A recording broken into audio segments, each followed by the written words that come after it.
आमचे रिंग रोडचं काम तुम्ही आता रस्ते विकास महामंडळ करताय, तो एक रिंग रोड आहे. त्याच्यानंतर आपला PMRD एक रिंग रोड करताय, अजून एक रिंग रोड आहे. पुणे पिंपरी चिंचवडची वाढ लक्षामध्ये घेता मी शहरापुरतं बोलतोय, परंतु अशीच पद्धत राज्यातल्या इतरही वेगवेगळ्या भागामध्ये पण सगळ्यात जास्त वाढ. तुम्ही नगरविकास आणि नगर रचना या सगळ्या माझ्या डिपार्टमेंटमध्ये काम करत असणाऱ्या मूल्य निर्धारण मधल्या लोकांना मला सांगायचंय की मी हर्डीकरांना आणि मनोज पाटलांना त्याचा ते प्लॅन बनवायला सांगितलेला होता. हर्डीकर आता आपल्या मेट्रोचं काम बघतात. तुम्हाला आश्चर्य वाटेल, आज पुण्यामध्ये 8 आमदार आहेत आणि माझ्या पिंपरी चिंचवडला 3 आहेत. 2054 पुण्यापेक्षा पिंपरी चिंचवडची लोकसंख्या वाढणार आहे. दोन्ही शहराची लोकसंख्या 2 कोटी होणार आहे. तुम्ही विचार करा, किती आम्ही चांगलं काम करण्याचा प्रयत्न केला तरी याला पाणी कुठून आणायचं. मित्रांनो, मी ज्यावेळेस 91ला राजकारणात आलो, खासदार झालो बारामतीचा, त्यावेळेस पिंपरी चिंचवड पूर्ण बारामती लोकसभा मतदारसंघात होता. थोडा भाग खेडला जायचा, नाहीतर 80-85% पिंपरी चिंचवड बारामती लोकसभा मतदारसंघात होतं. त्यावेळेस मला पाण्याच्या बद्दलचा थोडासा अभ्यास करायची सवय.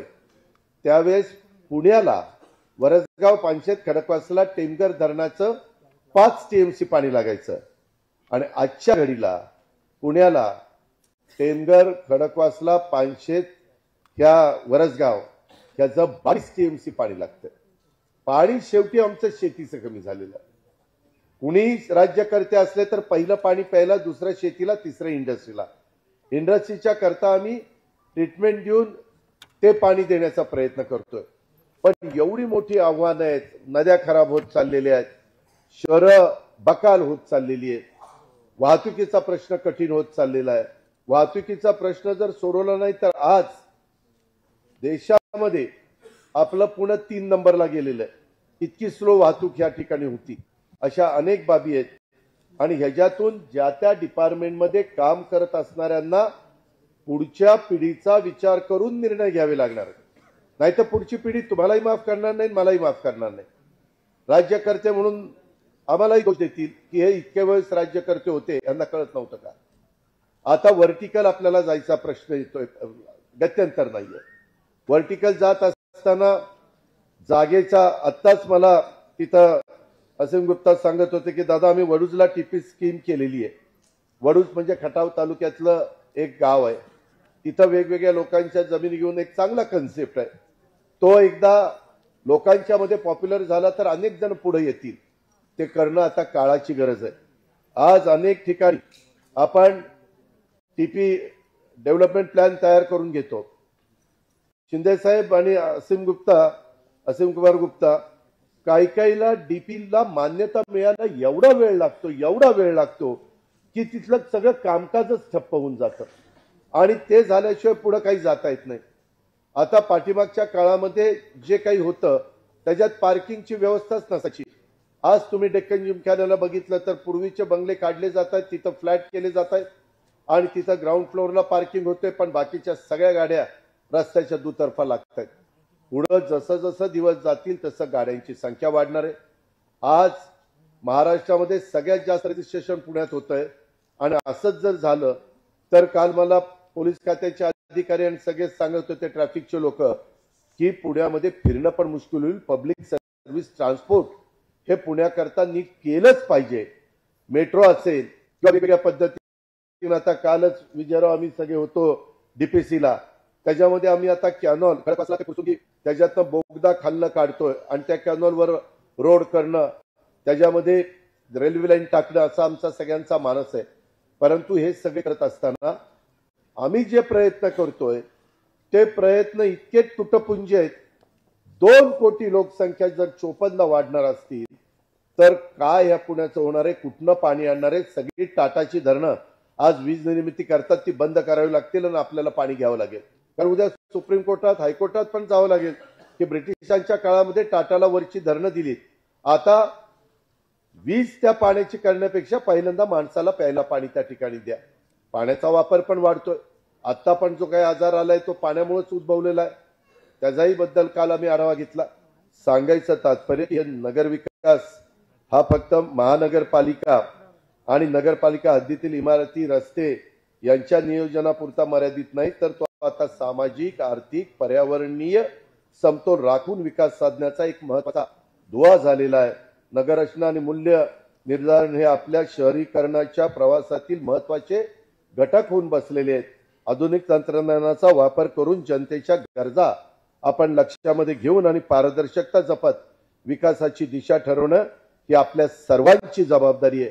आरक्षण टाकताना देखील पूर्वीच्या काळातली आरक्षण, आता भाजी मंडईचं आरक्षण, दफनभूमीचं, स्मशानभूमीचं, एसटीपी प्लांट वगैरे वगैरे, सिमेंट प्लांट, खूप काही त्याच्यामध्ये आपल्याला करावं लागतंय. आज इकॉनॉमी सेक्शन त्यांच्याकरता घरं, त्याचं आरक्षण, आज काही स्कीम करायच्या. देशातले पंतप्रधान, लोकप्रिय पंतप्रधान मोदी साहेबांना 3 कोटी घरं देशामध्ये बांधायची, परंतु त्याच्याकरता जागा, त्याच्याकरता व्हर्टिकल किती जाणं, काय जाणं, मोठ्या प्रमाणात शहराचा परिक्षेत्रात विकास होत असल्यामुळे गेल्या काही वर्षात शहरालगतच्या ग्रामीण भाग म्हणजेच परिग्रस्त क्षेत्र एकतर शहरी भागात सामील झालेला किंवा अशा शहरालगत ग्रामीण भागात मोठ्या स्वरूपाचा विकास होत आहे.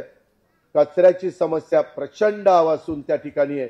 आपल्या नद्या इतक्या खराब होत आहेत, तिथं जलपर्णी होती, तिथं काही जगत पण नाहीये. अशा पद्धतीची परिस्थिती, पाण्यात पाय टाकला तर पाय खास त्या ठिकाणी सुटते. विशेषतः शहरी केंद्राच्या जवळ असलेल्या ग्रामीण जमिनीच्या साठी नियोजन प्रक्रिया महत्वाची आहे, जेणेकरून ग्रामीण क्षेत्रामध्ये सुनियोजित विकास होऊ शकेल. ज्या ग्रामीण भागात राष्ट्रीय आणि राज्यमार्ग, महामार्ग जात आहेत, अशा मार्गावर स्थित असलेल्या ग्रामपंचायती सर्व समावेशक नियोजन प्राधान्याने करणं आवश्यक आहे, जेणेकरून महामार्गाच्या लगतचा विकास सुनियोजित पद्धतीनं त्या ठिकाणी होईल. ह्याही गोष्टी आपण ह्या निमित्तानं जरूर आज आपण त्या ठिकाणी पुरस्कार घेणार आहे. तुमचं काम उत्तम आहे. दरवर्षी हा पुरस्कार त्या ठिकाणी दिला जातो, पण त्याचबरोबर आपल्या सगळ्यांच्या समोर आव्हानं प्रचंड आहेत आणि त्या आव्हानाला काही झालं तरी आपल्याला मार्ग काढून पुढे जाणार आहे. सन्माननीय एकनाथराव शिंदे साहेब मुख्यमंत्री असताना त्यांनी नगरविकास खात्याच्या माध्यमातून माझ्या बारामतीला मी त्यांच्याकडनं चांगला निधी आणलेला होता, त्याच्यामुळे बारामतीचा चांगला विकास झाला. तुम्ही जर बघितलं तर तुम्हालाही तो कळेल. पण फार कठोर निर्णय घ्यावे लागतात, इतका वाईटपणा घ्यावा लागतो. काही तर टपऱ्या काढायचं म्हटलं तरी वाईटपणा घ्यायचा. लगेच ते म्हणतात, हा आता मतदान झालं, आता काढणारच टपऱ्या, आता 5 वर्ष ह्यांना निवांत झाली. त्याच्यामध्ये आता पिंपरी चिंचवडला पण काही अतिक्रमण काढण्याचं काम चाललेलं आहे. खूप काही ठिकाणी असे बोर्ड लावून टाकतात की त्या शहराचं विद्रुपीकरण त्या बाबतीमध्ये होतं. कठोर निर्णय झाल्याशिवाय ह्या गोष्टी होत नाही आणि त्याच्यामुळं ह्या सगळ्याकडं त्या अँगलनी बघावं लागतं. वाढती लोकसंख्या, शहरीकरण आणि औद्योगिकरणाच्या पार्श्वभूमीवर शहरांचे आणि त्यालगतच्या ग्रामीण भागाचं नियोजन सुयोग्य पद्धतीनं होणं आवश्यक आहे. का लोक शहरामध्ये येतात? कारण ग्रामीण भागामध्ये त्यांना सुविधा मिळत नाही.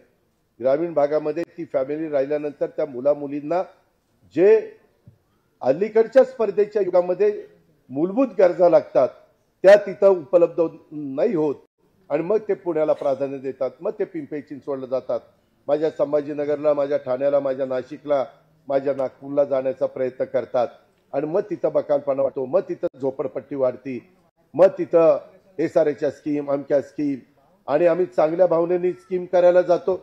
मग ते झोपडपट्टीमध्ये राहिल्यावर त्याला चांगलं घर मिळतं, ती युपी मध्ये फोन करून सांगतो मला चांगलं घर मिळालं.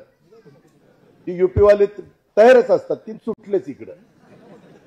आता तर युपी बिहारच नाही राहिलं, आता बांगलादेश सुटला इकडं. म्हणजे काय काय करायचं, काय काय नाही. आपण सगळ्या गोष्टी अतिशय कडक करण्याचा प्रयत्न करतोय.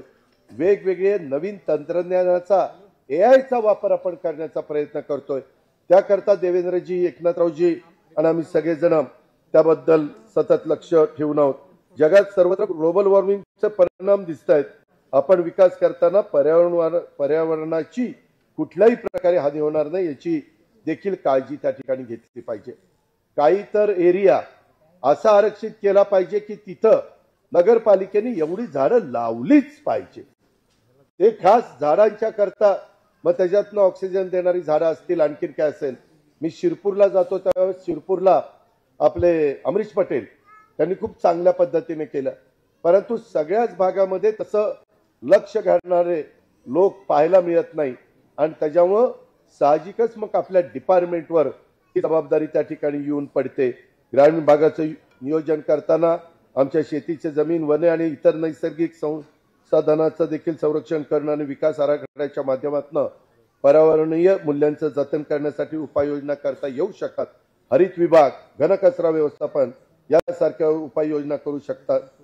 सुनियोजित प्रयत्न करणं, आर्थिक स्वावलंबन करणं, नियोजन प्रक्रियेद्वारे आर्थिक विकासासाठी महत्त्वपूर्ण क्षेत्राची ओळख पटवता येऊ शकते, जसं की कृषी आधारित उद्योग, पर्यटन किंवा स्थानिक हस्तकला, ज्यामुळे विकास केवळ शहरी विस्तारावर अवलंबून न राहता ग्रामीण उद्योगाच्या वाढीवर देखील आधारित त्या ठिकाणी होतो. आज आमचे महिला बचत गट खूप चांगल्या चांगल्या वस्तू करतात, परंतु त्यांना विक्रीची व्यवस्था नसते. त्यांच्याकरता काही स्टॉल, त्याच्याकरता काही आरक्षण, की हे त्या त्या भागातलं स्थानिक जी कलाकुसर असेल त्यांच्याकरता ते स्टॉल, अशा पद्धतीनं त्या आरक्षणामध्ये असीम कुमार गुप्ता तिथं बदल केले पाहिजेत. आता हे सरकार 5 वर्ष राहणार आहे. हे आता ही इकडे गेला ती तिकडे गेला असं काय होणार नाही. 237 जण आम्ही आहोत महायुतीत. 5-35 इकडे तिकडे गेले काय नाही गेले काय फरक पडत नाही. आम्हाला लागतायत 145-46. त्याच्यामुळे आम्ही सगळ्यांना धरून चाललोय. त्याच्यामुळे लगेच वेगळी बातमी, अजित पवार कडाडले, धारेवर धरलं, काही बोललं ना, बोलायचंच नाही, धारेवर धरलं आणि तेच बाकीचं सगळं देतात सोडून. आणि ब्रेकिंग न्यूज, त्याला विचारलं ना हे काय लावलं, त्यालाच टीआरपी मिळतो दादा. अरे तुझ्या टीआरपी करता माझी बदनामी का करतो बाबा. पण जाऊ द्या, भेजातला भाग सोडून द्या. सांगायचं तात्पर्य की आता असीम कुमार गुप्ता आपल्याला 5 वर्षाचं खूप चांगल्या प्रकारचं नियोजन करता येऊ शकतं. परवा पंतप्रधानांनी आम्हा सगळ्या महायुतीच्या आमदारांना 3 तास दिलेले होते. त्यांनी पण अनेक गोष्टीच्या सूचना त्या ठिकाणी केल्यात. देशामध्ये जी चांगली शहरं, इंदूर शहर असेल, अनेक काही वेगवेगळ्या प्रकारची शहरं की जिथं खरोखरीच त्यांना तिथं कायापालट करता आला, तो त्यांनी कसा केला, मग तो आपल्याकडे कसा येईल. आता ते वडूजचं उदाहरण दिसायला तर छान दिसतं, ते उद्याच्याला पॉप्युलर झालं तर कदाचित ते आपल्या राज्यात तर पॉप्युलर होईल, पण आजूबाजूची पण राज्य येतील आणि त्या पद्धतीनं करण्याचा प्रयत्न करतील. त्याबद्दल मी तुमचं कौतुक करीन, मी अभिनंदन करीन. पण बकालपणा कमी होण्याच्या दृष्टिकोनातनं आता जगामध्ये देखील बटन दाबलं की पाहिजे त्या गोष्टी वेगवेगळ्या चॅनलला तुम्हाला बघायला मिळतात. आणि त्याच्यामुळं ह्या सगळ्याचा असीम कुमार गुप्ता आपण त्या ठिकाणी प्रयत्न करा. आपल्याला पाठीशी स्वतः एकनाथराव शिंदे साहेबच आहेत, त्याच्यावर आमच्यासारख्याची गरज पण नाही. आणि आता काय माधुरीताई तुमच्या जोडीला आल्या, त्याच्यामुळं पुण्य नगरी पण तुमच्या बरोबर आहे, त्याच्यावर काळजी करण्याचं कारण नाही. आज मी बघितलं कार्यक्रमाला आलो असताना आमच्या प्रतिभाताई माझ्याबरोबर पिंपरी चिंचवडला काम करत होत्या. माझ्या लाडक्या बहिणींनी आम्हाला इथं बसवायला फार साथ दिली. त्यावेळेस मी जो कलर वापरला त्याच कलरचा त्यांनी घातला.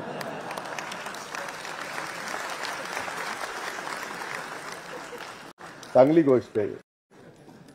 त्याच्यामध्ये म्हणजे तो कलर आवडला म्हणूनच मी घातला होता. मित्रांनो, गमतीचा भाग जाऊ द्या. एक परिवार म्हणून आपला विभाग ह्या, कारण मी शिंदे साहेबांचंही काम मुख्यमंत्री म्हणून पण बघितलंय, आताही बघितलंय. एखादा निर्णय घ्यायचा म्हणजे घ्यायचा, अशा पद्धतीनं ह्या सगळ्या गोष्टी होतात. पारदर्शकता मात्र राहिली पाहिजे आणि अतिशय उत्तम पद्धतीचं काम तुम्ही असंच त्या ठिकाणी करावं. शाहू फुले आंबेडकरांच्या महाराष्ट्राला देशामध्ये नंबर 1चं राज्य ह्या पद्धतीनं आपल्या राज्याची ओळख ही करण्याच्या करता माझा नगरविकास, नगर मूल्य निर्धारण विभाग हा कुठं कमी पडणार नाही. तुम्ही त्याच्यामध्ये कमी पडू नका. आम्ही तुमच्या पाठीशी उभं राहून तुमच्या समस्या सोडवण्याच्या करता देखील कुठं कमी पडणार नाही, हा शब्द मी आपल्याला सगळ्यांना देतो. पुन्हा एकदा सर्व माझ्या सत्कार मूर्तींचं मी कौतुक करतो, अभिनंदन करतो.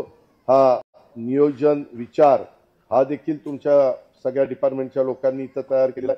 वेगवेगळ्या प्रकारे खूप काही नवीन माहिती येऊ पाहते, पण पुढची आव्हानं लक्षामध्ये घेऊन देखील काय काय आरक्षणं टाकली पाहिजे, तुमच्याही मनामध्ये काही कल्पना असल्या तरी तुमच्या वरिष्ठांना सांगा, वरिष्ठ त्यांच्या वरिष्ठांना सांगतील, ते त्यांच्या वरिष्ठांना सांगतील. अशा पद्धतीनं आम्ही त्याला मंत्रिमंडळाची पण मान्यता घेऊन देण्याच्या करता निश्चितपणे प्रयत्नशील राहू, याबद्दलची खात्री मी आपल्याला सगळ्यांना देतो.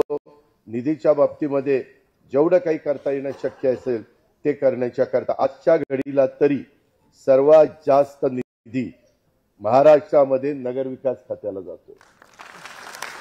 आता खाली मान घालू नका, जातोय की नाही नाही म्हणजे ते 1 2 3 4 सगळं तुमच्याकडेच आहे. त्याच्यामुळे जे काही असतं त्याच्यामध्ये जातो आणि तो गेला पाहिजे. कारण 50% पॉप्युलेशन आज शहरी भागामध्ये झालेलं आहे. त्यांना सुविधा दिल्याच गेल्या पाहिजे. ते आमचं कर्तव्य आहे आणि त्या कर्तव्यामध्ये आम्ही शक्य तेवढी मदत करण्याचं निश्चितपणे प्रयत्न करू. पुन्हा एकदा सगळ्या माझ्या भगिनींचं, आमच्या बंधूंचं असंच तुमची वेगवेगळी कला तुम्ही सादर करत करत डिपार्टमेंटच्या कामामध्ये मात्र कुठं दुर्लक्ष होऊन देऊ नका अशी विनंती करतो. एकाने तर असं कुलूप दाखवलं 3 चाव्यांनीच त्याचं कुलूप उघडतं. म्हणलं तुझी कधी चोरीच व्हायला नको, कारण चोरटा आला तर 1 चावी लावून बघेल, 3 चाव्या ह्याच्या कुलपाला.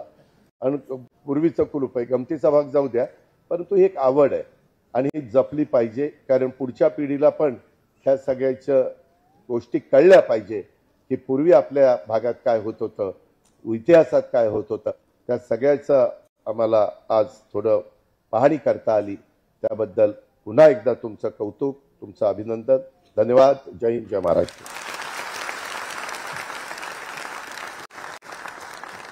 खूप खूप धन्यवाद सर. आपल्या अतिशय मार्मिक आणि उत्कृष्ट मार्गदर्शनाबद्दल खूप खूप धन्यवाद. या ठिकाणी माननीय नामदार श्रीमती माधुरीताई मिसाळ मॅडम, राज्यमंत्री नगरविकास यांचं आगमन झालेलं आहे. तर मी बदाणे मॅडम यांना विनंती करते की त्यांनी त्यांचं स्वागत करावं. जोरदार टाळ्या.